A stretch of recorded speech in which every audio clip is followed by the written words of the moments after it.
Hello everyone. तो स्वागत करते हैं आप सभी लोगों का एक नए व्लॉग में। और आज है 8 फरवरी 2026 और हम जा रहे हैं प्रादेशिक फल, शाक भाजी एवं पुष्प प्रदर्शनी के लिए, जो कि राजभवन यानी कि गवर्नर हाउस में लगी हुई है। 1090 चौराहे से साइड से हम आ रहे हैं और जैसे ही रोड पे आगे बढ़ते हैं इतनी गाड़ियां और इतने लोग देखने को मिलते हैं। सब के सब एग्जीबिशन के लिए आ रहे हैं। रास्ते में हमें हमारे यूपी के सीएम ऑनरेबल योगी आदित्यनाथ महाराज जी का रेसिडेंस दिखता है, जो कि कालिदास मार्ग पर है। और इतनी भीड़ है कि हमें गाड़ी जो है वो थोड़ी दूर पार करनी पड़ती है राजभवन से, somewhere near Hazratganj multi level parking. वहां से थोड़ा वॉक करके हम एंट्री गेट तक जाते हैं और रास्ते में हमें हमारा दिखता है विधानसभा। बट आज थोड़ा जल्दी में हूँ, इसलिए कभी और सही से दिखाऊंगा। एंट्री टिकट सिर्फ 20 रुपए की है। काउंटर पर टिकट का एक पार्ट जो है वो रख लेते हैं और दूसरा हमें दे देते हैं एंट्री के लिए। लाइन है लेकिन सिस्टम स्मूथ चल रहा है और बस एंट्री के बाद शुरू होता है हमारा एग्जीबिशन टूर। राजभवन में घुसते ही सबसे पहले मैं चला पंचतंत्र वन की ओर। लखनऊ के राजभवन के अंदर बना ये पंचतंत्र वन जुलाई 2021 में इनॉग्रेट हुआ था और ये ऑलमोस्ट 2.5 हेक्टेयर में फैला हुआ एक एजुकेशनल ग्रीन स्पेस है। इसका मेन ऑब्जेक्टिव है बच्चों को मॉरल वैल्यू सिखाना, विजडम, टीम वर्क और प्रैक्टिकल इंटेलिजेंस, वो भी स्टोरीज के थ्रू। पूरा कॉन्सेप्ट प्राचीन पंचतंत्र कथाओं पर बेस्ड है जो लिखी थी पंडित विष्णु शर्मा जी ने। यहाँ कहानियों के कैरेक्टर्स जैसे पिंगलका का लायन, टॉर्टवाइस और मंकीज को बहुत ही सिंपल और इंटरेस्टिंग तरीके से दिखाया गया है, जिससे सब कुछ बिल्कुल जीवंत लगता है। ये सिर्फ एक पार्क नहीं बल्कि एक ओपन एयर क्लासरूम है जहाँ बच्चे और बड़े दोनों लर्निंग के साथ इंडियन कल्चर को एक्सपीरियंस कर सकते हैं। और यहाँ का रश देखकर एक्साइटमेंट जो है वो ऑलमोस्ट डबल हो चुका है, बिकॉज बहुत लोग हैं।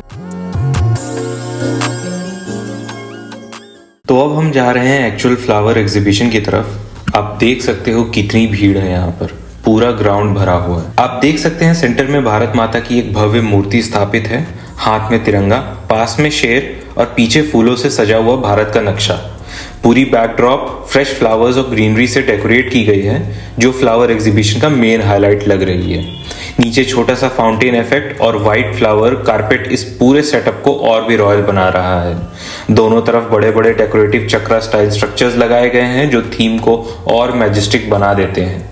लेफ्ट साइड पर एक स्टैचू टाइप स्ट्रक्चर बना है जहां बंकिम चंद्र चैटर्जी को उनकी प्रसिद्ध रचना आनंद मठ के साथ दर्शाया गया है। राइट साइड पर विश्व कवि रविंद्रनाथ टैगोर को समर्पित प्रदर्शनी है, जो भारत के राष्ट्रीय गान के रचयिता भी थे। ये पूरे डिस्प्ले सिर्फ एक फ्लावर अरेंजमेंट नहीं बल्कि भारत की साहित्य, राष्ट्रभक्ति और सांस्कृतिक विरासत का एक सुंदर संगम लग रहा है। फ्लावर एग्जीबिशन में इस तरह का थीम बेस्ड प्रेजेंटेशन सच में देखने लायक। दोस्तों, यहाँ फूल, वुड और वेजिटेबल से बने और भी काफी अलग अलग क्रिएशंस देखने को मिलते हैं। मैं आपको ये सब एक एक करके दिखाने वाला हूँ। जैसे यहाँ गांधी जी की प्रतिमा पर फूलों को अच्छे ढंग से लगाया गया है, वैसे ही और भी कई प्रदर्शनी यहाँ लगे हुए हैं। साथ ही यहाँ एक कंपटीशन भी होता है। इस प्रदर्शनी में देश के अलग अलग राज्यों से सरकारी और गैर सरकारी संस्थाएं, उद्यान प्रेमी और बागबान हिस्सा लेते हैं।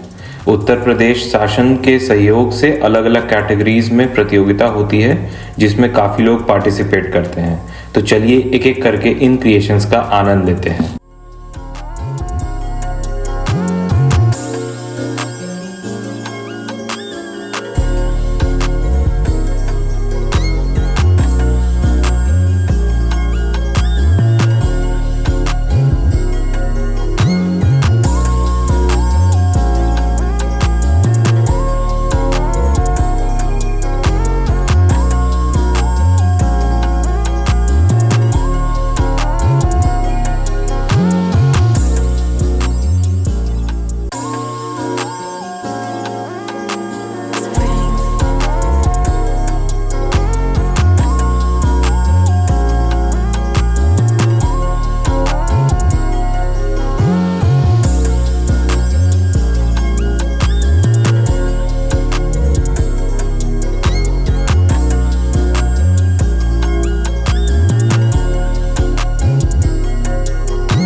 यहाँ आप देख सकते हो कंटेस्टेंट्स के द्वारा बनाई गई चीज़ें जो एग्जीबिशन का पार्ट है।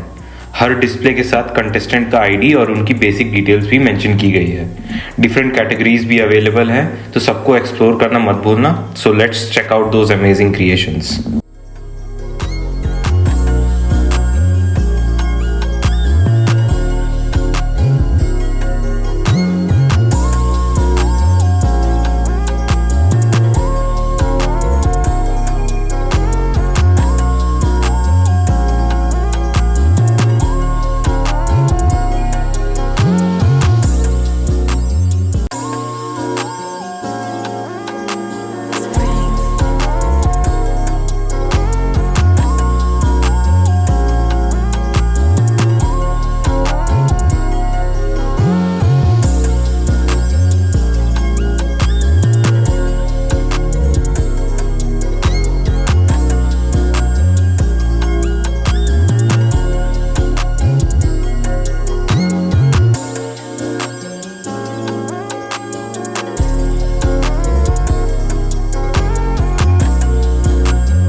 तो फ्रेंड्स, अब टाइम था एंटर करने का राजभवन के एक्चुअल बिल्डिंग पार्ट में, जो विजिटर्स के लिए एक्सेसिबल था।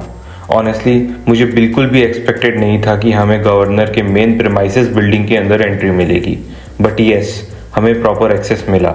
जैसे ही हम अंदर गए, वहाँ बड़े बड़े हॉल्स थे, बिल्कुल इंग्लिश टाइम के रॉयल चैम्बर्स जैसे, हाई सीलिंग्स, क्लासिक इंटीरियर्स और पूरा एक विंटेज वाइब आ रहा था। अंदर हमें महात्मा गांधी जी की स्टैचू देखने को मिली, एक रॉयल स्टेयरकेस जो काफ़ी ग्रैंड लग रही थी, और एक ब्यूटीफुल राम दरबार की पेंटिंग भी लगी हुई थी। थोड़ा और आगे बढ़े तो ऑनरेबल गवर्नर आनंदीबेन पटेल जी की पिक्चर लगी हुई थी, और साथ ही 1947 से लेकर आज तक के सभी गवर्नर्स की लिस्ट प्रॉपरली डिस्प्ले की गई थी, which was really impressive to सी।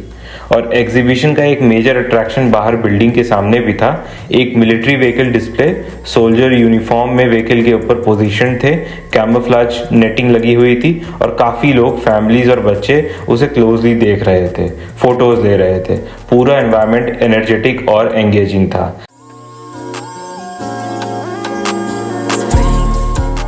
अब चलते हैं एग्जीबिशन के अंतिम पड़ाव पर, जो कि है प्राइड ऑफ आवर नेशन। यहाँ हमने सोल्जर्स के लाइफ साइज थर्मोकोल कटआउट्स देखे, जो पूरी तरह फूलों से डेकोरेट किए गए थे। फिर थी ऑपरेशन सिंदूर की झांकी, जिसमें एक कपल को दिखाया गया था जो कन्फ्रंटेशन के विक्टिम थे। साथ ही डिस्प्ले किए गए S-400 मिसाइल सिस्टम, आर्मी और लेडी ऑफिसर्स जो कि रेगुलर्स ब्रीफिंग दिया करती थी, हमारा आइकॉनिक ब्रह्मोस मिसाइल और आसमान का राजा राफेल फाइटर जेट। हमने ब्रह्मोस का एक मॉडल प्योरली फूलों से बना हुआ भी देखा, जो काफ़ी यूनिक और आई कैचिंग था। इसके अलावा और भी स्टॉल्स थे, जो कि AIN रोबोटिक्स, UPMRC, आधार, जेल डिपार्टमेंट, हर जगह इंफॉर्मेटिव डिस्प्लेज लगे हुए थे। सोल्जर्स के और भी कटआउट्स थे कैमोफ्लेज सेटअप के साथ। सबसे इंटरेस्टिंग था रोबोटिक्स म्यूल, एक वॉकिंग रोबोट जो हैवी वेट कैरी कर सकता है, और उसे देखना सच में बहुत ज़्यादा एक्साइटिंग था। राजभवन के प्रेमाइसेस के अंदर गन्स और ड्रोन्स का भी डिटेल्ड इंफॉर्मेटिव डिस्प्ले था, जहां उनके बारे में क्लियरली आर्मी के लोग हमें बता रहे थे कि वो वर्क कैसे करता है। ओवरऑल ये सेक्शन सिर्फ एग्जीबिशन नहीं, बल्कि हमारे देश की स्ट्रेंथ और टेक्नोलॉजी को सैल्यूट करने जैसा है।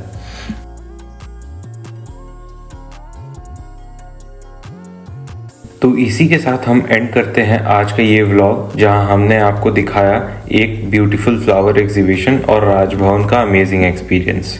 आई होप आपको ये व्लॉग पसंद आया होगा। अगर अच्छा लगा हो तो प्लीज़ लाइक करें, शेयर करें, सब्सक्राइब करें और बेल आइकन प्रेस करना मत भूलना, ताकि आपको हमारी हर नई वीडियो का नोटिफिकेशन मिले। और सभी को मेरी तरफ से हैप्पी महाशिवरात्रि। मिलते हैं नेक्स्ट व्लॉग में।